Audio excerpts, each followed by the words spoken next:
Hi, I'm Kalia. I wasn't invited to my own family's reunion, again. 10 years. 10 years of silence, edited photos, and empty chairs with my name never spoken. They said I was too sensitive, too distant, too dramatic. But this time, I didn't fight for a seat at their table. I bought the whole beach house. So when they showed up with their luggage and fake smiles, and the front desk asked, "Are you on Miss Gellhorn's guest list?" they finally had to say my name. Or leave. Before we dive in, tell me, where are you watching from? What time is it there?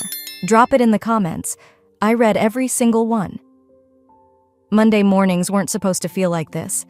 Usually they began with coffee gone cold before the first sip, a half-eaten protein bar, and a sea of work emails I could ignore until my second cup. But this morning? This morning started with something else. I was halfway through sorting logistics for a medical symposium when the subject line popped up on my screen. Bold, cheerful, and completely gutting. Brooks Family Beach Week 2025 RSVP now. My breath caught. I clicked before I could stop myself. Everyone was CC'd. Trinity, Bryce, Aunt Mel, even Cousin Darren, who's been MIA since the Clinton administration. But my name? Not there. Not in the thread. Not in the original list. Not even a typo. They hadn't just forgotten me. I wasn't included. At all. I stared at the screen like it had slapped me. There they were. Dozens of replies, little quips, memories from last year. Someone even posted a photo of the fire pit at sunset. The same fire pit where I roasted marshmallows at age 8, before I knew that love in this family came with terms and expiration dates. I scrolled lower, hoping, stupidly, for a second email, a correction, anything. But I already knew better. This wasn't the first time. Last year's invite must have gone to spam, Trinity had said when I called her crying. You know how tech can be, she added with a chuckle, as if erasing me from the family calendar was a software glitch. I closed the thread and just sat there. My office suddenly felt too big, too sterile. The framed degree on my wall looked like it belonged to someone else. The sunlight bouncing off the Santa Monica skyline felt like a cruel joke. California warmth with a cold void in my chest. I turned to my bookshelf, almost unconsciously, and there it was. The turquoise glass seashell. It sat on the second shelf, behind outdated industry manuals and a neglected jade plant. A birthday gift from when I was 10. My mom had picked it up at a roadside antique store and told me it looked like something special for her special girl.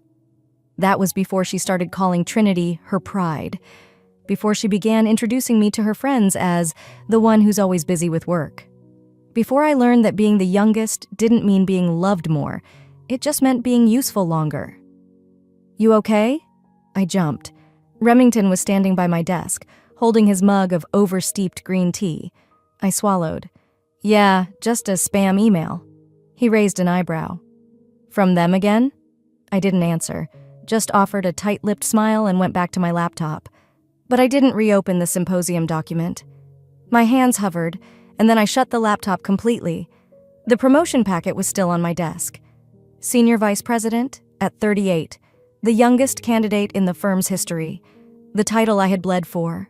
Surviving boardroom politics, 12-hour days, and being overlooked by men with fewer ideas and more golf trophies. And yet, none of that mattered. Not to them. To them, I was the one who moved too far, worked too much, and forgot her roots. My phone buzzed. A text from Savannah. Saw the invite? Want to crash it just for laughs? My fingers hovered over the keyboard. Then I typed, or maybe it's time I did something smarter. I opened the tab I'd bookmarked weeks ago. Real estate listings, specifically the beach house. The house where Trinity took her maternity photos. The house where my parents toasted their 30th anniversary while I was out of state for a conference and forgot to even tell me. It was up for sale, quietly. No family announcement, no group chat message. The market had dipped, and they were offloading it like old furniture. I stared at the listing, the wraparound porch, the view of the water, the same chairs where I'd once listened to my dad read Steinbeck aloud, before he started pretending he couldn't hear my calls. So this was what they'd come to. I moved the cursor slowly over the button. Contact agent. My finger hovered and clicked. The confirmation email from the realtor hadn't even sunk in when my phone rang. Same ringtone I'd assigned to her years ago. Same feeling in my chest. Tight, expectant, resigned. I didn't even need to look at the screen. I knew it was her. I let it ring twice before answering. "Hi, Mom," I said flatly, already bracing. "Kalia, dear," she began, using that voice, that sugary sing-song tone she pulled out when she was about to do something she knew would hurt, but wanted to sound polite while doing it. I didn't wait for the rest. "Let me guess, Trinity's kids need the bunk room again, or maybe Nelson's new girlfriend is allergic to hotel pillows?" There was silence, long enough for me to imagine her blinking at her perfectly manicured nails, searching for the next line in her script. Then, finally, she said, "You know how chaotic it gets with little ones, and we're just limited in space this year." I wanted to laugh, not because it was funny, but because it was so predictable. I could have written her dialogue for her. "You understand, don't you, Kalia?" she added gently, almost pitifully. "It's just logistics." I remembered that same phrase from 2 years ago. Same time of year, same voice, the last time I tried to attend. She had called me the day before, whispering apologies like confessions in a booth. "You understand, don't you?" she'd said then, too. "The little ones need the bunk room." And I did understand. I understood that my presence was always optional to them. The only time I was truly needed was when someone wanted help paying for something. "I understand perfectly," I said now. "Thanks for the heads up." Before she could respond, I ended the call. But I didn't throw my phone. I didn't cry. I didn't scream into a pillow. I simply got up, walked to the kitchen, and poured myself a glass of water with the steadiness of someone who'd known this was coming. Back at my desk, I opened a spreadsheet. My personal financials.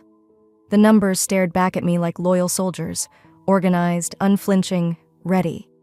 I checked the amount of liquid cash I had access to, reviewed the vesting dates on my company stock options, scanned the line item labeled discretionary assets.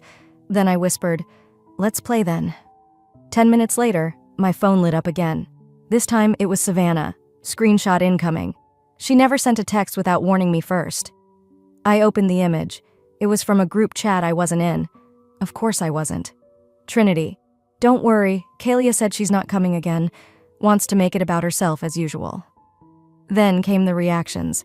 A few "oh no" texts, some laughing emojis. One from Uncle Jack. "That girl needs therapy." I stared at it, numb.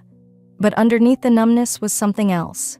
Not rage, not sadness, clarity. They weren't just omitting me. They were rewriting me, turning absence into blame, muting my voice, then filling the silence with their own version of who I was. "To them," I murmured, "I'm a shadow who abandoned the light." But I knew the truth. I hadn't walked away from warmth. I had escaped the cold. My mind drifted back to the summer I turned 10. The family had gathered at that same beach house. I spent hours sculpting a mermaid from wet sand, braided seaweed hair, shell earrings, even a pebble necklace. The family circled around it, amazed. Then Trinity stepped forward, placed her hand on the mermaid's head, and smiled for the camera. "She's so creative," Mom had said, clapping. I didn't correct her. Neither did Trinity. That night, I cried in the bunk room while they toasted Trinity's talent downstairs. Back in the present, I opened the real estate app again and scrolled to the beach house listing. No hesitation this time. I scheduled a private appointment with the realtor. No one needed to know. There wouldn't be a scene. There wouldn't be a warning. Only action. Quiet, precise, and irreversible. The next morning, I walked into the beachfront office, a sleek blue glass building nestled between a surf shop and a boutique cafe. A woman with graying curls and a lavender scarf stood from behind the desk. "You must be Kalia," she said warmly. "I was told you'd come by today." I nodded. "Thanks for fitting me in." She gestured to a chair. "Funny thing," she said as she pulled up the listing on her tablet. "Your name sounds familiar. Are you related to the current owners?" I looked her straight in the eyes. "Yes, but not for long." The ocean breeze carried a chill as I stepped into the narrow hallway of the storage facility. The scent of dust and concrete was oddly grounding, like the scent of memory itself. Unit 43B. I hadn't opened it in nearly 5 years. The lock clicked open. I pushed the roll-up door upward, its metal teeth groaning in protest. Inside were pieces of a life I'd shed.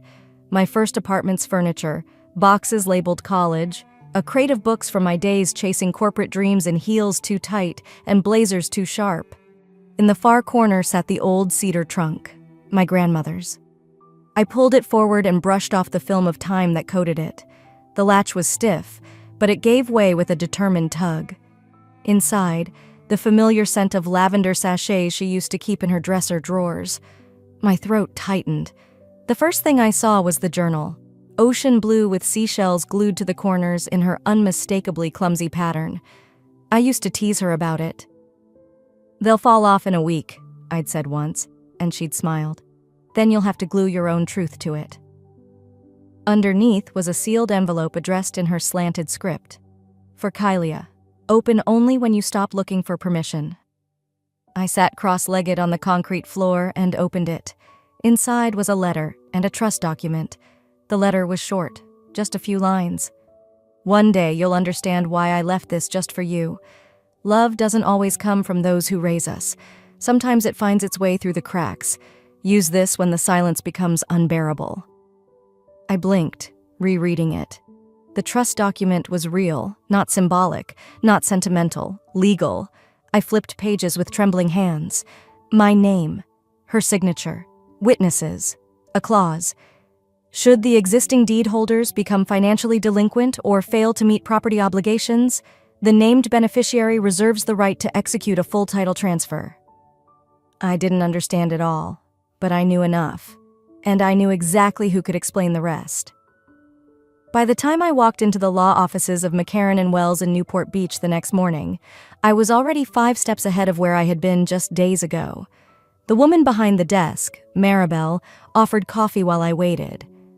10 minutes later, I sat across from a partner in his 60s with glasses perched low on his nose and a folder labeled Trust A. Brooks Estate. He flipped through the pages with a soft whistle. "This clause," he said, tapping one line, "isn't just enforceable. It's a failsafe. If your parents defaulted on taxes or lapsed on insurance, you don't just have leverage, you have controlling interest. And if that's already happened?" He looked at me over the rim of his glasses. "Then all you have to do is sign this petition. The title will transfer to you in 14 business days unless contested. But based on what I see, they wouldn't stand a chance." I let the weight of that settle. 14 days. The same amount of time they'd be packing coolers and loading beach chairs, assuming the house was still theirs to decorate. That afternoon, I sat by my window with her journal in my lap. I didn't write anything. I just traced the broken shells along the cover, letting my fingers remember the texture of childhood. Then I reached across my desk for the turquoise glass seashell. It had collected dust for years, tucked behind tax receipts and unused notebooks. I set it beside the journal. They matched. Same color, same iridescence, same quiet defiance. It struck me then. How symbolic it all was. The shell, the journal, the claws, all the little things they thought were forgotten. But I hadn't forgotten. They had. I stared at the trust papers one last time before signing. I didn't feel triumphant. Not yet. Only ready. The lawyer handed me a copy. "It's done. Transfer is in motion." "They have no idea, do they?" I asked quietly. He shook his head. "They will. Soon." Back home, I opened my laptop and pulled up the listing for the beach house again.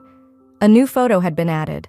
The front porch, adorned with twinkle lights, ready for summer guests. Let them plan their party. Let them arrive with gifts and guilt and cheap wine. Let them toast to unity on a property they thought was theirs. They forgot to read the paper that mattered most. I wasn't reclaiming the house. I was invoking what was already mine. The silence after signing the petition was deceptive, almost soothing. But beneath it stirred something I hadn't felt in years. Leverage. The next morning, I brewed a strong cup of black coffee, opened my laptop, and watched my inbox refresh.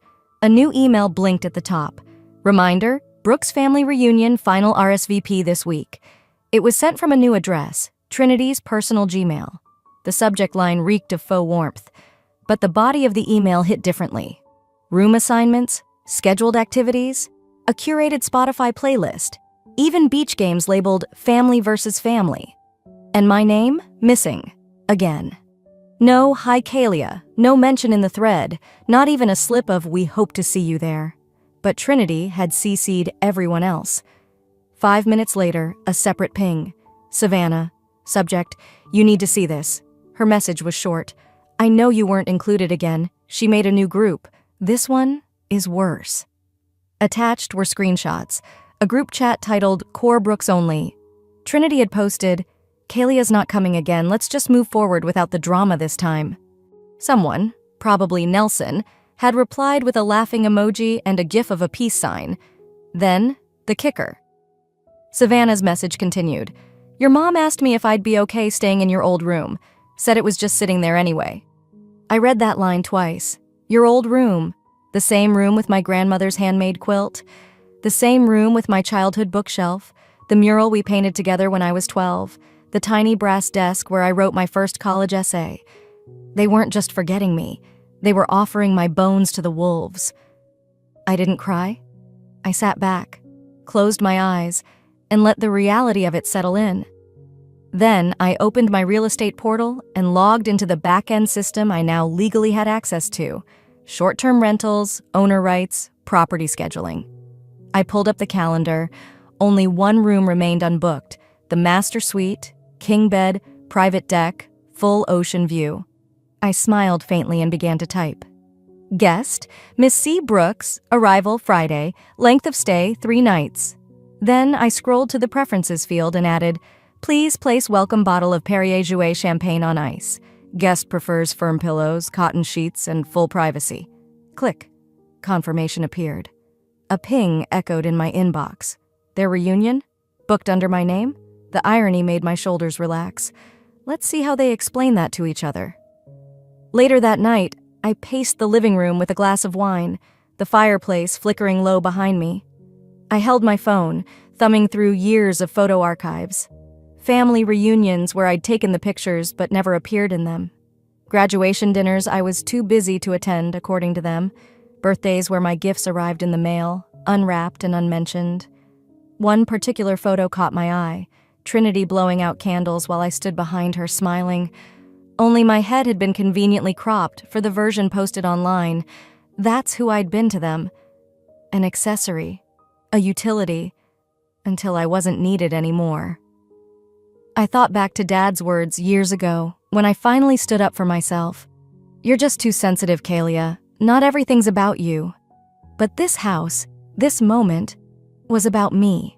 Not because I needed recognition, but because I finally held the pen. And I was writing myself back into the story. Before going to bed, I sent Savannah one last text. Thanks for the heads up.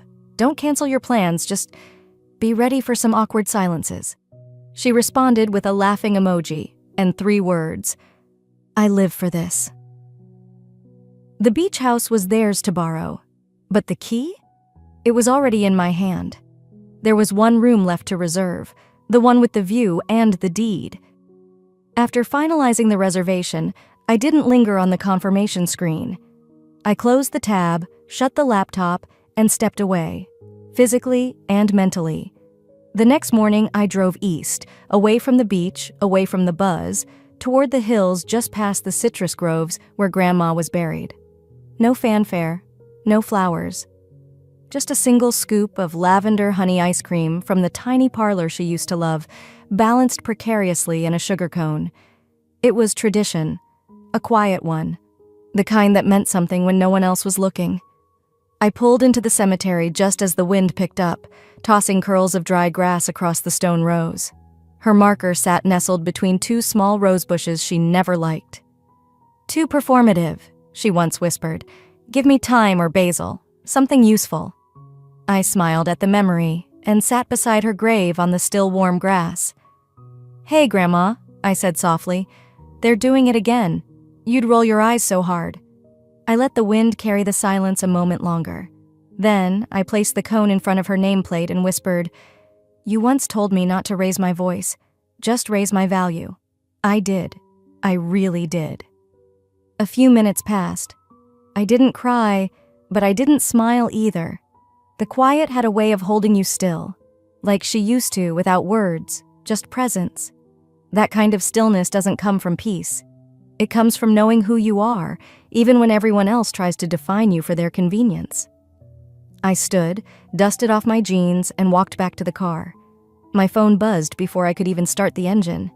It was from the Brooks family chat. A screenshot of the message glared at me. "I call dibs on the master suite. Feels good to be back. Let the reunion begin." Nelson, of course. As if the room was some prize he'd earned. As if he'd built the house brick by brick and not slept his way through college on a mattress I paid for while he wrecked my credit one loan at a time. Comments followed. Classic Nelson.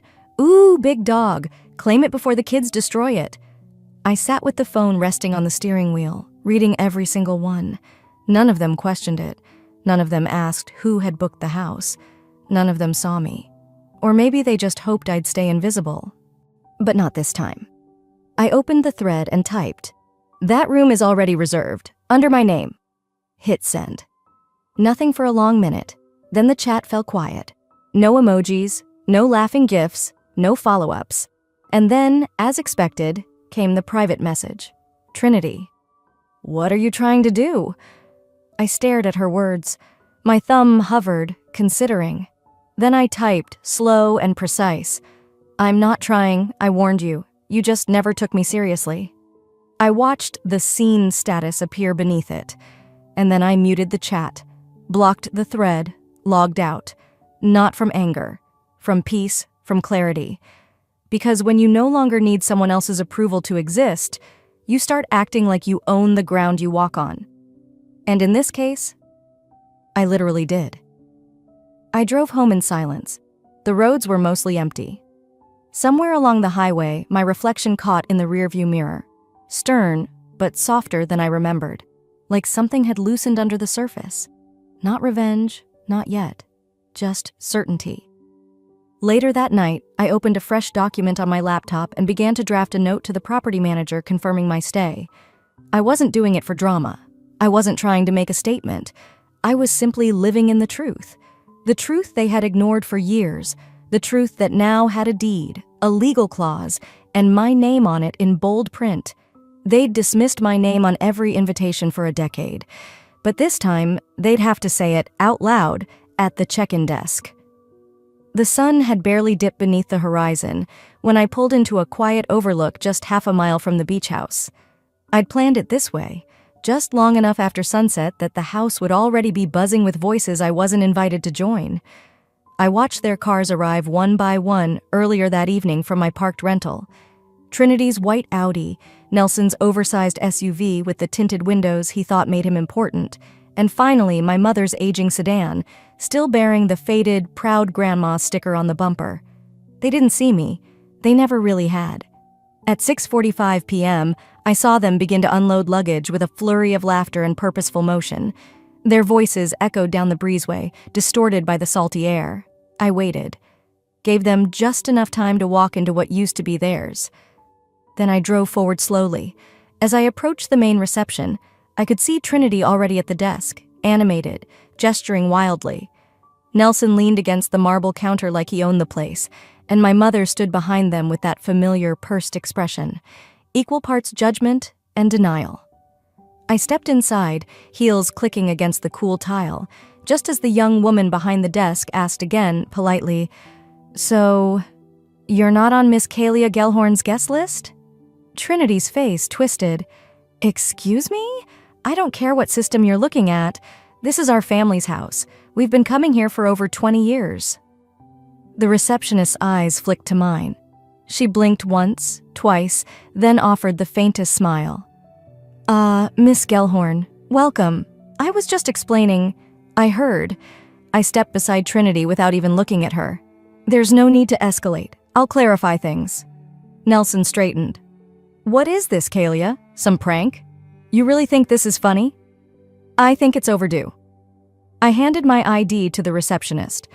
"The deed finalized 3 weeks ago. The house is mine." The silence that followed was not the kind that waits for someone to speak. It was the kind that shatters the floor beneath you. Iris clutched her purse tighter. You bought it? That's impossible." "No, Mom," I said gently, but not softly. "It's legal, it's clean, and it's final. You should have checked the mail, or the trust agreement Grandma left me." Trinity turned a shade I'd only ever seen on wilted roses. "Why would you do this? You knew we were planning the reunion. This was meant to be our space. And I was meant to be your daughter, your sister. But you left me off every email, every invite, every photo, so I found my own way in." The receptionist looked between us, visibly unsure whether to step back or stay still. Nelson barked out a laugh, the kind that masked panic. "You think you can just kick us out? You think you've won something?" I turned to him slowly. "No, Nelson, I think I reclaimed something. That's different." Then I looked at the desk clerk and said calmly, "Please help escort anyone not listed under my guest registry. Be kind, of course, they're family." A beat of hesitation passed, then she nodded and picked up the phone to call security. Not urgent, just standard. Like this was any normal check-in process. "I'll contest this," Trinity muttered behind me. "You'll hear from our lawyer." "You might want to review the clause on defaulted taxes and failed maintenance first," I replied, still facing forward. "You might be surprised by how much was already in motion before you even clicked send on your guest list." My mother stepped forward then, voice quiet. "You really hate us that much?" I turned. For a moment, I let the silence linger. Then I said what needed to be said, not cruelly, not bitterly, just honestly. "I don't hate you. I just stopped hoping you'd change." With that, I walked toward the elevator, the sound of their confusion dissolving behind me like salt in wind. As the doors slid closed, I felt my breath slow. Not in relief, but in readiness. Because what came next wasn't silence, it was war. I had just finished making tea in the quiet of the kitchen when the knock came, not on my door but on the glass window facing the beach. Not the kind of knock from a guest or neighbor. This one came with the blinding pulse of a news van's headlights behind it. I stepped closer, pulling the curtain slightly. A man with a mic in hand and that greasy, camera-ready smile was already positioning himself toward the lens. Another crew member pointed directly at the house. At me. I didn't need to hear the opening lines to know how the segment would go. The moment I opened the front door, the reporter's voice hit me like a wave. "Miss Gellhorn, can you confirm whether you coerced your elderly father into signing over the family property? Sources say he wasn't of sound mind." Behind them, the red light of the camera blinked steady and unforgiving. I didn't answer, not with words. I closed the door and walked away. By the time I reached the living room, my phone was vibrating with a fury I hadn't felt since the day I found out my name was left off the will. Again. There were texts from former neighbors, coworkers, a cousin I hadn't heard from since our grandmother's funeral. Is any of this true? And then, the email. Temporary injunction notice. Occupancy of 404 Ocean Crest Boulevard must cease immediately pending court review. Violation may result in financial penalty. And the cherry on top? A screenshot Savannah forwarded, Trinity's latest post. A woman who turns on her own family was never raised with love to begin with. I pray for her soul. Underneath were comments filled with fire emojis, sad face reactions, and "so sorry, praying for your family" notes from people who hadn't known my name until yesterday. I stared at it all, the phone in my hand, the headlines forming without me. I should have been prepared. But nothing quite prepares you for being publicly labeled a predator, especially by people who once kissed your scraped knees and braided your hair. I didn't cry. Not immediately. I sat down in the stillness of the master suite and looked across the room at a framed photograph I hadn't packed away yet. Me at 7, clinging to my father's leg. Both of us laughing so hard the photo came out blurred. A time before silence replaced softness. Was I that same girl? Would he even recognize me now? The tears came, but they didn't belong to sadness. They belonged to a grief that had matured into something older, something tired. Hours passed, maybe more. The house was still. The ocean roared outside like a witness, unmoved. I found myself wandering the built-in bookshelf by the staircase, running my hand along the wood grooves. My fingers brushed something. Tucked behind a row of old novels was a small seashell, pale ivory with a faint blue stripe, the one he'd helped me find the summer before Trinity went to college. "You deserve everything good this world can give you," he had said that day, resting it in my palm like it was the rarest thing he'd ever seen. I closed my fingers around it, whispering, "You said that. Once." But the man who said it no longer existed. Not in the court documents filed under his name, not in the media blitz that followed his daughter's signature. That version of him had been overwritten, and so had I. They'd painted me as a villain so thoroughly, it almost made me forget who I really was, until Savannah texted. A simple line, "They wanted war, let's start with truth." And then came the files, screenshots, dozens of them, family group chats, private email threads, notes passed between my sister and mother, Trinity mocking me for being emotionally fragile. My mother writing, "She's too busy being important to care about family. Don't feel bad excluding her. She's used to being alone." My hands were still. I didn't gasp, didn't scream, but I felt a pulse in my chest that hadn't been there in days, like breath finding its way back through cracked ribs. So this was the game. They hadn't just left me out. They'd spent years erasing me behind closed doors. I looked down at the seashell again. This wasn't the moment I'd been crushed. This was the moment I started writing the rest of the story. I pulled out my laptop, opened a blank document, and titled it with the date. Then I typed, "The truth, as preserved in digital ash." What they didn't realize, the silence they demanded all those years had taught me one thing they'd never learn, how to outlast them, because I had patience, receipts, and now, a reason. And I wasn't cornered anymore. Link to next chapter. I'd been cornered before. This time I came with matches. The morning of the hearing, the sky was gray.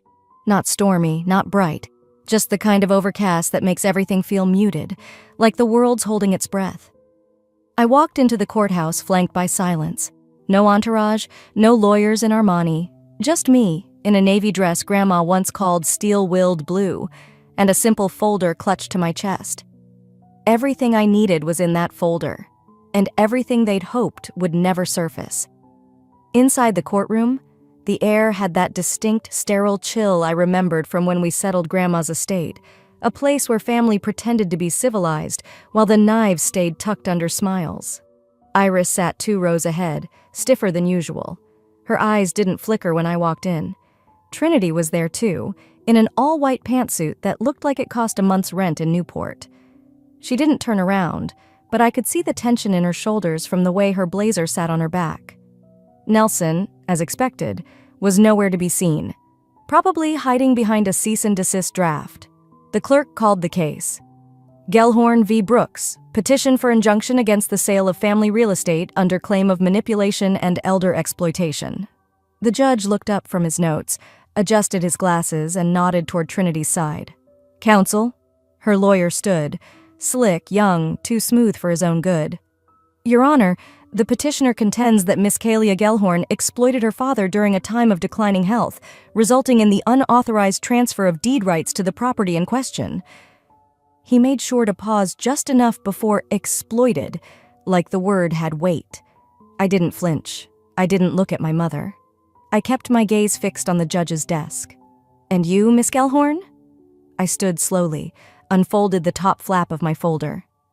"With the court's permission," I said, "I'd like to present video and audio evidence of consent and family dynamics relevant to this case." The judge nodded. "Proceed." The courtroom dimmed slightly as the bailiff cued the video. It was shot on a sunny porch 2 years ago. My father sat beside me, sipping coffee, voice clear and unmistakably sound. "I want Kalia to have this place. She's the only one who came back for me after the fall. She's the only one who ever asked how I was doing, not what I could give." The camera panned to me. I wasn't crying then, but I was close. "Are you sure?" I asked softly. "I'm sure. They always made her feel like a guest. She's not a guest, she's the legacy." Gasps murmured behind me. Even Iris shifted in her seat. But I wasn't done. Next came the audio recording, trimmed and spliced by Savannah, time-stamped just 6 months ago. Trinity's voice, hissing through a group call. Let her rot in her condo. She was never part of this family. Not really. If she wanted in, she should have been easier to control. The judge raised a brow, looked directly at Trinity. She tried to sit taller but shrank inside that designer suit. After a long silence, he leaned forward. This court finds no basis for the petition. The video shows full mental clarity and intent. The audio displays targeted exclusion. Miss Gellhorn acted lawfully and ethically. He paused, then added with a firm edge, "This court is not here to resolve decades of resentment, nor to validate cruelty disguised as tradition. Case dismissed." Trinity froze. Her mouth opened, then closed. Iris stared straight ahead, pale as the collar of her blazer. I gathered my folder and left without looking back. Outside, the media buzzed like flies on honey. "Miss Gellhorn? Any comment?" I turned toward them only once. "Sometimes the only way to break a cycle," I said, "is to walk away holding your truth." The flashbulbs clicked, but I kept walking. Down the steps, past the polished marble, onto the sidewalk, and then toward my car parked near the courthouse lawn.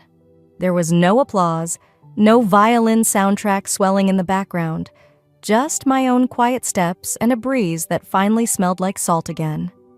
I stopped for a moment at the edge of the parking lot, let the wind catch my hair, closed my eyes and listened, not for approval, not for closure, but for the sound of my own breath. They had their narrative. I had the truth. And that day, the truth didn't shout. It won. Link to next chapter. As the wind picked up across the dunes, I realized the beach house was never the reward. I was. By the time I pulled into the gravel driveway, the ocean air had already changed. Saltier, somehow softer. The kind of breeze that didn't just brush against your skin, it reminded you to breathe deeper. I stepped out of the car and stood still for a moment, letting the weight of the last few months fall away, grain by grain. The beach house stood in front of me, sunlit and quiet. For years, I'd driven past it with my eyes turned away. Now, the keys in my hand didn't feel like a trophy. They felt like something older, something I'd once lost and had to grow strong enough to deserve again. Inside, the place looked like someone had left in a hurry. A water glass half full on the counter, folded towels still sitting by the staircase. There were picture frames on the hallway wall. Photos of Trinity's kids, summer dinners, backyard bonfires I'd never been invited to. I stood there for a moment, hand hovering over one of the frames. But I didn't take it down. I walked past them slowly, my shoes making the kind of hollow sound wood floors always give when a house is holding its breath. Upstairs, the master bedroom was bright, the bed untouched. My name was on the deed, but their fingerprints were still here. In the curtains, the leftover shampoo bottles, even the music playlist still loaded on the smart speaker. I let them be. In the office room, once Grandma's, there was a low cabinet drawer I'd avoided touching until now. I sat cross-legged on the floor, slid it open gently, and there it was, the seashell wind chime we'd made when I was 8. It was tangled in fishing line, a few shells cracked, the soft blue string frayed and dusty. One of the painted initials, my C, had worn off entirely. I didn't rush to fix it. I sat with it, turned each piece in my hand like a memory I hadn't let myself touch in years. I could hear her laugh in my head, could almost feel the way she would pause to examine each shell, saying, "Not every broken thing needs to be replaced, Kalia. Some things just need a steadier hand." I took it downstairs and laid it across the kitchen table. Thread by thread, I began to repair it. No glue, no shortcuts, just patience and quiet. The sound of the waves through the open screen door became a rhythm, keeping time as I worked. The wind chime didn't need to be perfect. It just needed to ring again. Later that afternoon, Savannah showed up with a bottle of wine in one hand and a grocery bag in the other. "You didn't think I'd let you settle in here without at least some Pinot and paper towels, did you?" She smiled. We cleaned in silence for a while, two sisters who'd watched the same family drama unfold from opposite seats. We scrubbed the counter where Trinity once held court with her cheese platters and casual cruelty. We folded blankets that Iris used to keep for special guests only. The absurdity of it all made me laugh. When we finally settled on the porch with wine glasses in hand, the sun had dipped just enough to color the water rose gold. Savannah turned to me. "You didn't just win, Kalia. You undid it. You unhooked yourself from all of it." I didn't answer right away. I was watching a pair of pelicans glide low over the waves, wings outstretched, unbothered. A knock came at the gate about an hour later. I tensed instinctively, but it wasn't Trinity or Iris. It was Mrs. Donnelly from 2 houses down, holding a tin of lemon bars. I just wanted to say, "Welcome home," she said. "Your father used to talk about you, you know, more than the others. Always said you were the smart one." I blinked. "He did?" She nodded. "Of course. Said you were the one who asked about the tide tables when you were 6. That girl thinks in tides," he told me once. I never forgot that. I stood there, a tin of lemon bars suddenly heavier than anything I'd carried all week. I thanked her and watched her disappear down the walkway. After she left, I hung the wind chime just outside the porch. It swayed gently, catching the breeze like it remembered what it was made for. And for the first time in years, I didn't feel like I was holding my breath. Maybe they'll never apologize. Maybe there'll never be a family dinner where someone says, "You were right." But that's no longer my burden. I'm not waiting for them to fix it, or name it, or even admit it. I built a life that didn't require their permission. I reclaimed something bigger than a house. I reclaimed my voice and my silence. I didn't burn the bridge. I just stopped begging to cross it. As dusk fell, I turned off the lights room by room. I closed the front door slowly, this time from the inside. And just before it clicked shut, the seashells behind me caught the wind and whispered,